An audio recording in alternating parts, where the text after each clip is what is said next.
भलाई के लिए भला चाहिए, हमको भाला नहीं चाहिए। ये मेरा अंततः इस पॉलिटिक्स नारा है। ये को एक भला चाहिए, ना कि एक भाला चाहिए। आपका बहुत बहुत, आपका शुभ नाम सर? लकी सेन। लक्की सैन जी, आपका और मुझे अवसर दिया आपने, उसके लिए थैंक यू। और देव भाव को पूर्ण एक बार बधाई कि वो विजय हों और जनता की खूब सेवा ऐसे ही करते हैं। Thank you. Thank you so much sir, आपने देवेंद्र भाई के बारे में इतना कुछ बोला और काफ़ी आपकी बहुत अच्छे हैं। आई होप ऐसे ही माँ का आशीर्वाद बने रहे भैया के साथ और बने रहे। थैंक यू सो मच हमारे साथ बने रहने के लिए। गाइस, हमारे चैनल को लाइक एंड सब्सक्राइब जरूर करिए, मिस्टर LPH को। ऐसे ही आपको चुनावी माहौल को दिखाते जाएंगे, चाहे वो भिलाई नगर हो चाहे वैशाली नगर हो। हमारे साथ बने रहिए, हमारे चैनल को लाइक एंड सब्सक्राइब जरूर। देवेंद्र यादव को बधाई देने के लिए आए थे और इसी सिलसिले में हमारे कुछ उनके सहयोगी मिल गए हैं और काफ़ी कुछ उनके बारे में अच्छे सोच है, पॉजिटिव विचार हैं। आइए उनसे सुनते हैं। कुलदीप सिंह राठी जी से सुनते हैं उनके बारे में, देवेंद्र भाई के बारे में क्या कुछ कहना है। सर बोलिए। देवेंद्र भाई को पहले तो प्रथम बधाई, जो अधिकृत प्रत्याशी के तौर पे आज उनको उनका नाम आया कांग्रेस कमेटी की तरफ से, उनको बहुत बहुत बधाई। उनके संदर्भ में मैं यही कहना चाहूँगा कि जो पब्लिक है, प्रजा है, उसकी जो सोच होती है, एक आदर्श विधायक की कल्पना होती है उसके दिमाग में, तो वो कल्पना में वो फिट बैठते हैं। मैं लगातार इनको एक व्यक्तिगत तौर पे इनका रिसर्च कर रहा हूँ कि एक विधायक को कैसा होना चाहिए और वो कैसे उनके साथ संवाद करता है। इन्होंने सबसे पहला काम ये किया कि संवादहीनता जो एक नेता की और पब्लिक की रहती है, प्रजा की, जनता की, उसको इन्होंने ना उस गैप को ख़त्म किया है। जो कल्पना थी कि ऐसा विधायक होना चाहिए कि जो हमारी बात को सुने, समझे और ये बिना भेदभाव के सभी के लिए हमेशा उपलब्ध रहते हैं और बहुत आदर से पेश आते हैं। इसी कारण इनका जनता के साथ में कनेक्टिविटी जो बढ़ा है वो गैर राजनीतिक तौर पे जुड़ गया है। मतलब इनकी जो छवि है, मैं ये कहूँगा एक सामाजिक कार्यकर्ता के तौर पे स्थापित हो गई है और एक मजबूत युवा हैं। ये ऊर्जा से भरे हुए हैं। सुबह 6 बजे इनकी दिनचर्या प्रारंभ होती। ये एक प्रकार का एक अनुशासित व्यक्तित्व है जो राजनीति में ऐसा ही एक आदर्श विधायक और सांसद को होना चाहिए कि जो अपना सूरज उगने से पहले अपना बिस्तरा छोड़ देता हो और जनता के लिए उपलब्ध हो जाता हो और रात्रि कालीन तक वो लगातार जनता के संपर्क में रहते हैं और अहंकार और इनके अंदर में किसी भी प्रकार का मैं नहीं है। तो हम जब इनसे मिले, करीब मैं 2010 में इनसे मिला था, मैं लगातार हमेशा देवेंद्र को यही बोलता था कि आप बहुत आगे जाओगे और आपको हमेशा अधिकार का दुरुपयोग नहीं करना और अहंकार से दूर रहना। इन्होंने शायद उस बात को उसको अपने जीवन में उतारा होगा। शायद मैं तो ऐसे ही एक सीनियर होने के नाते उनको दिया। दूसरा, मैंने नारी का सम्मान हमेशा बोला इनको कि नारी का हमेशा आपको सम्मान करना है और प्रजा जो है वो पद आते जाते हैं, लेकिन आपको एक ही वॉल्यूम में काम करना है। हमेशा आपको उतार चढ़ाव नहीं लाना है। शायद वो इस पर खरे उतरे और छोटी मोटी इंसान से होती है, कोई चूक हो जाती, लेकिन वो सबसे बड़ा इनका जो महिलाओं में और बच्चों में और बुज़ुर्गों में जो स्थापित हुए हैं, उसका वजह यही है कि डायरेक्ट उनकी बात को सुनते और क्रोध नहीं आता इनको गुस्सा नहीं आता कभी। ये पहला विधायक और जनप्रतिनिधि देखा मैं कि जनता इनसे डायरेक्ट बात करती है और इनकी कमियों को भी बताती है, लेकिन लोग भय खाते हैं, कई लोग नहीं बोल पाते, लेकिन ये उसको सुनते हैं और उसमें सुधार करते हैं अपनी नेगेटिविटी को। तो अंत में यही कहूँगा कि एक अपने आप में एक आदर्श किताब कहूँगा और लोगों को इसका अनुसरण करना चाहिए।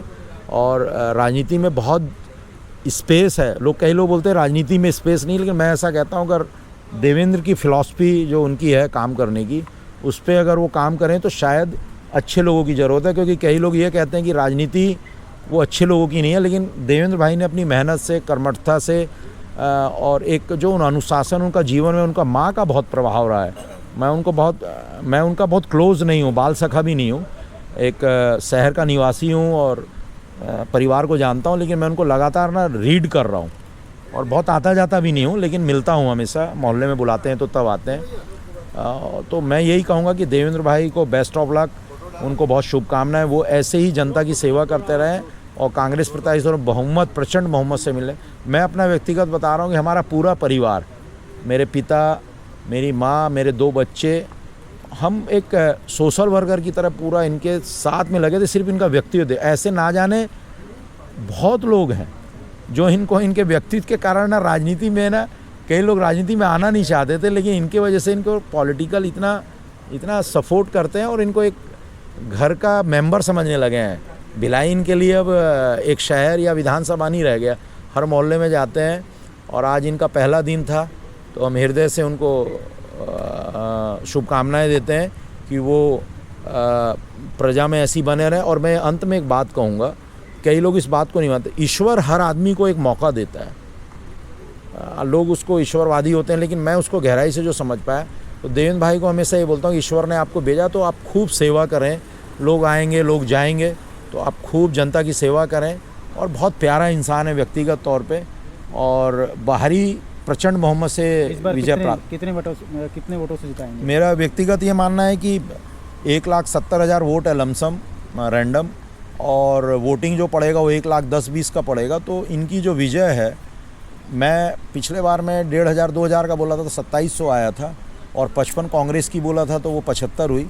अभी भी मेरा ये कहना है कि कांग्रेस की जो सीट आ रही है वो 60 के आसपास आ रही है, और देवेंद्र भाई की जो विजय है ना वो 5 से 10 के बीच में रहेगी, ये मेरा पूर्ण विश्वास है।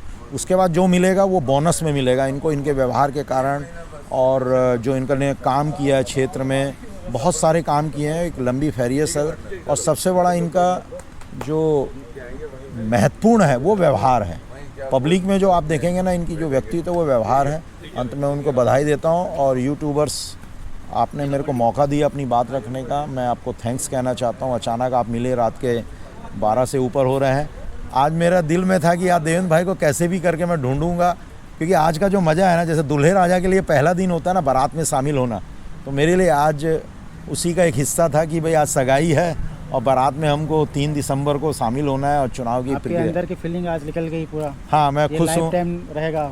खुश हूँ मैं बहुत। मुझे ऐसा लगता है कि हमारा अश्क उसके अंदर है। मतलब मैं विधायक नहीं बन पाया या मैं नहीं कर पाया, वो एक अलग विषय है, लेकिन मैं चाहता हूँ कि मैं उनके अंदर हूँ। और बहुत महिलाएं, बच्चे उनको स्नेह करते हैं। ये विजय और पराजय का विषय नहीं रह गया अब, ये सत्य और असत्य की लड़ाई है। वाले रात को 1 बजे। हाँ, ऐसे ही इनको 5 साल के बच्चे जो होश संभालने लगे, वो देवेंद्र आ गए करके, देव आ गए हैं ऐसे करके शहर में बोलते हैं लोग। इनको पहचानते हैं देवेंद्र भाई को। मैं आपको बता रहा हूँ, आप स्कूल के पास जाइए और देवेंद्र यादव जी अगर वहाँ से निकलते हैं तो काफ़ी बच्चे उनको घेर लेते हैं।